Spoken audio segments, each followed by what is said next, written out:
Hey guys, it's Jade from Bookworm. The Thrillerathon is coming up on the 19th of August. It runs from the 19th until the 26th and it's hosted by Harriet Rosie, but she's brought in two other booktubers now that are going to be helping her out with the challenges and hosting the event. So the two new hosts are Nicole from A Beautiful Chaos of Books and Victoria from What Victoria Read. I'll leave all of their channels linked in the description box down below.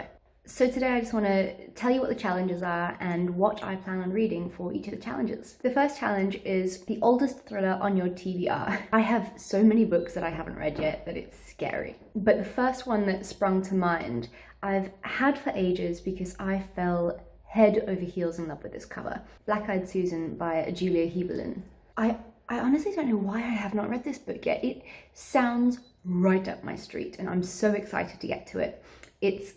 I'll be listening to it on Audible because unfortunately my physical copy is in the middle of the ocean on the way back from Australia. Anyway, positive vibes. So Black-Eyed Susan is about a girl called Tessa Cartwright and she is found amongst a scattering of bones in this Texas field, and she's got only fragments of her memory, so she doesn't really know how she wound up there. This murderer would bury all the girls together and there would be like a beautiful flourishing of wildflowers on top of their grave. So Tessa has to testify against him and sends him to death row. But then I think 2 decades later, she is, I think she's an artist and a single mother or something, and she finds I think the same kind of flowers that were on top of the girls' graves is now outside of her bedroom window or something. So she's now second guessing herself and wondering, all these years later, did she send the wrong guy to prison? And is the real guy now making a comeback? So sounds so creepy. I'm there, I'm ready, I just can't wait. And I think on Audible, it's just gonna be even more suspenseful. Sorry, the sun was getting a bit there in my face.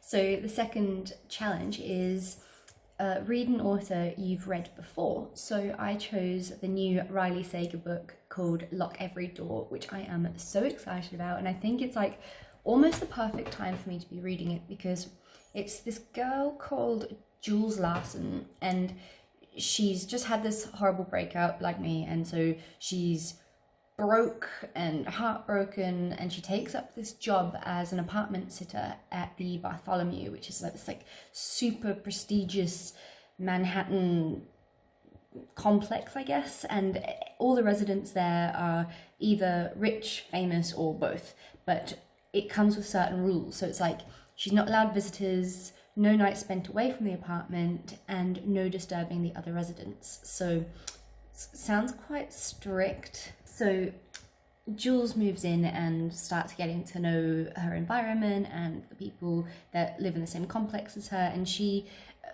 gets to know this girl called Ingrid quite well, but it's quite disturbing because she really reminds her of her sister who went missing 8 years ago. Well, I actually don't know if she disappeared. She could have died. I'm not 100% sure. But so Ingrid is kind of telling Jules ghost stories about this complex, saying it's not what it seems, it's really dark, but Jules is just like, oh yeah, whatever, not really believing her. But then Ingrid goes missing, so she unravels the real truth about this apartment complex and realizes that this is not the first apartment sitter that has gone missing. So sounds pretty mysterious and creepy, and I'm excited. I've read both of Riley Sager's other books, Final Girls and The Last Time I Lied. I was honestly surprised at how much I enjoyed Final Girls because it's very typical slasher trope, kind of like a Scream ripoff, but I did enjoy it, and I think I gave it a 4-star review on Goodreads. Then I read The Last Time I Lied, and I was really excited about this one, but unfortunately it really underwhelmed me. The Last Time I Lied is pretty much about a whole bunch of girls going to a summer camp. I absolutely love books set in a forest or a camp environment or just somewhere secluded. I think it's a really exciting element in a thriller book. So yeah, I mean, I felt like the writing was just a bit too simplistic in Riley Sager's second book, so I'm very intrigued as to what I'm going to think of the third book now. So Lock Every Door. I'm excited to finally decide whether I like Riley Sager or not, because one I loved, one was so let's see, shall we? Challenge number 3 is a trope that you love in a book. So I chose The Nanny by Gilly Macmillan. So initially I chose this book because I feel like books about nannies and children are really having their moment right now. And so I kind of thought, oh yeah, a book about a nanny, that will be a really fun thriller to read. But it's not really about that now that I've looked more into the premise. It's this girl called Jocelyn. When she was 7 years old, back in like 1988 or something, her nanny just disappears or leaves without any warning or whatever. So Jocelyn kind of grows up really bitter and upset, but then 30 years later she has to return and confront what happened in the past. Human remains are recovered on the family estate or something, and she's got some kind of a troubled relationship with her mother, and I've got a very troubled relationship with my mother. So even though it's not exactly the trope that I was excited about, which is the nanny child trope, it's still a disappearance, a dead body is recovered. I love that in a book, so I'm excited to see what happens in this book. I've heard good things on Instagram, but I've been trying to keep it very spoiler free because really don't want to get ruined before I read it. The next challenge I find really difficult because it's choose a host's favorite book or author, I guess. And I don't really know the other two hosts very well. I know Harriet Rosie, and I know her obsession with Karen Slaughter, who is an author I don't personally connect with, but if I have time, I will try and pick up another Karen Slaughter book in this challenge in the days, but I'll probably like leave that one till the very end. But let's be fair, chances of me finishing all these books in a short amount of time, no, I've been reading so slowly lately, guys. Challenge number 5 is your most anticipated thriller. So for that, I've again taken Lock Every Door by Riley Sager. So I'm doubling up on that challenge. And finally, a challenge that I have the physical copy of the book with me. It is your most it is the newest thriller on your TBR. So I have chosen, but my dad's busy reading it at the moment, 6 Minutes by Petronella McGovern. And I was quite nervous about it because it's set in Australia, and I'm not even bitter about the Australia thing anymore. I'm just sad. I miss everything that I had and I lost. So I feel like I'm worried that 6 Minutes is going to be a bit of a trigger for me, but yeah, let me explain the premise to you, and hopefully it's about I think it's like a young couple, and they've got a 3-year-old daughter called Bella. They move to this small town in Canberra, I believe, or like a small village, and while the mum is, I think her name's Lexi, while she is off having like a play school date in the park, she runs to the shop quickly and leaves her kid with the other mums. But she's literally gone for 6 minutes, and when she returns, her child is missing. And she obviously raises the awareness, and then she gets this hectic load of backlash from the public saying, oh, how could you leave your child, blah, blah, blah, and who could have taken her, and what are their motives? So yeah, I'm very excited to read it, and I'm just hoping, I always say that I want Australian books to be more Australian, because that's the point if you're gonna have like a destination book. But right now I'm kind of hoping it's not too Australian based, because just focus on the mystery this time, please, because I will probably cry if it reminds me too much of Australia. But that's just personal preference, and that's just me being stupid, really. Right, the next challenge, there's a lot of challenges, is a new to you author. So I have chosen Liz Nugent, I think that's how you pronounce her name, and I have decided to read Unravelling Oliver, which is also technically a book that has been on my list for a long time, but Black Eyed Susan was published in 2015, whereas Unravelling Oliver was published in 2017, so that's why chose the other one. Or I could have actually doubled up. But anyway, off topic, let me get to the premise of Unravelling Oliver.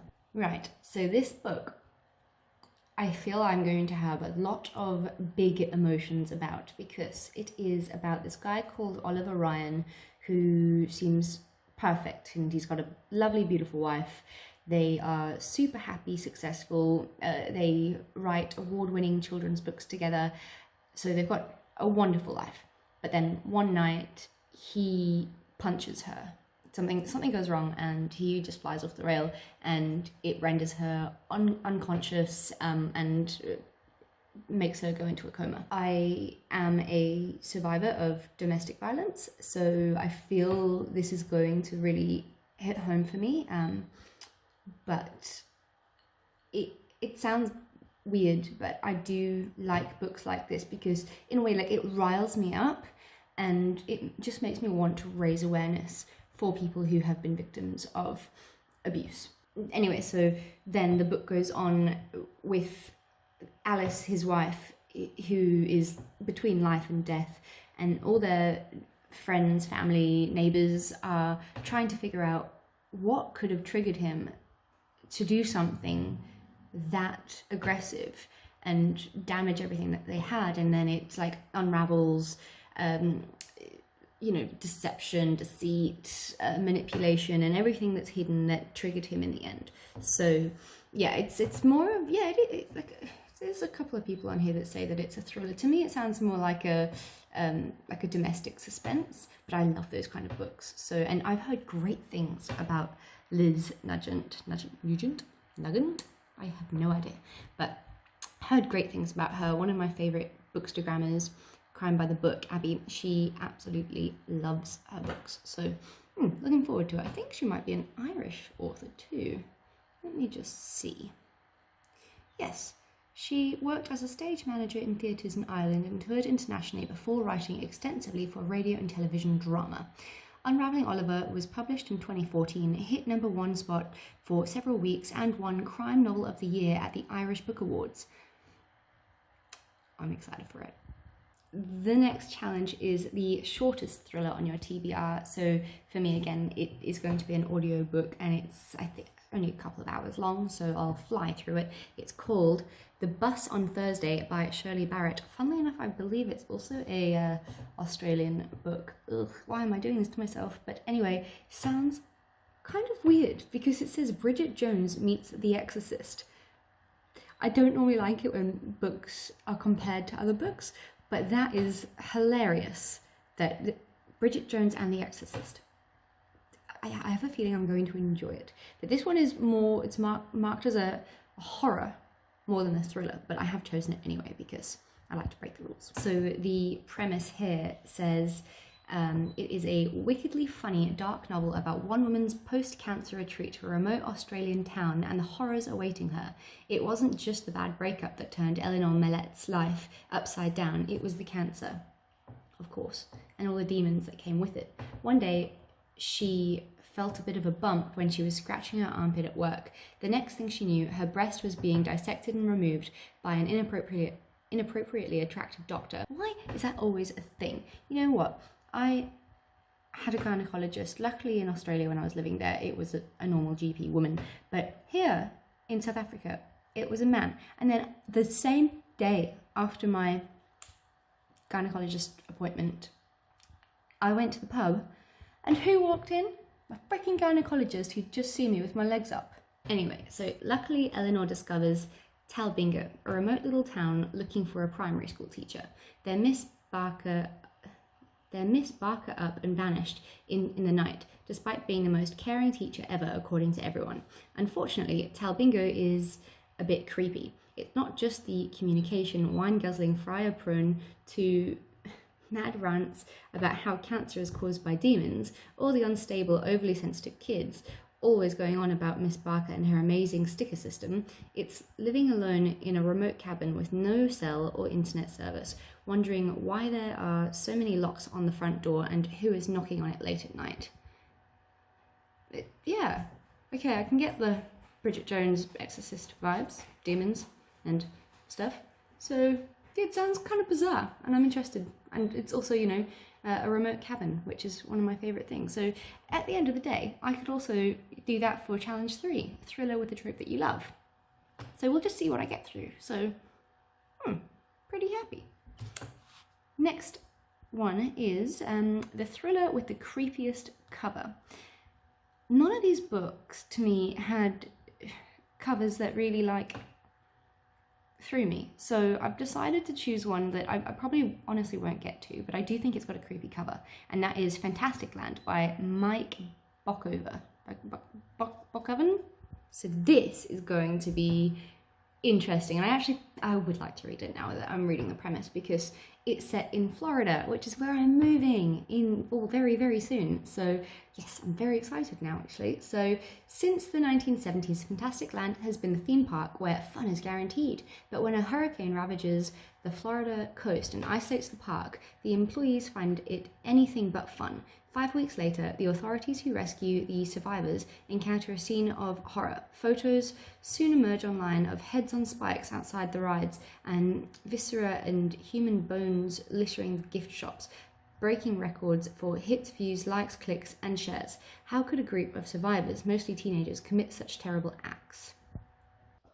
My finger's getting sore from holding the phone like this. Anyway, so presented as a fact-finding investigation and a series of first-person interviews, Fantasticland pieces together the grisly series of events. Park policy was that mostly college-aged employees surrender their electronic devices to preserve the authenticity of the Fantasticland experience. Cut off from the world and left on their own, teenagers soon form rival tribes who viciously compete for food, medicine, social dominance, and even human flesh.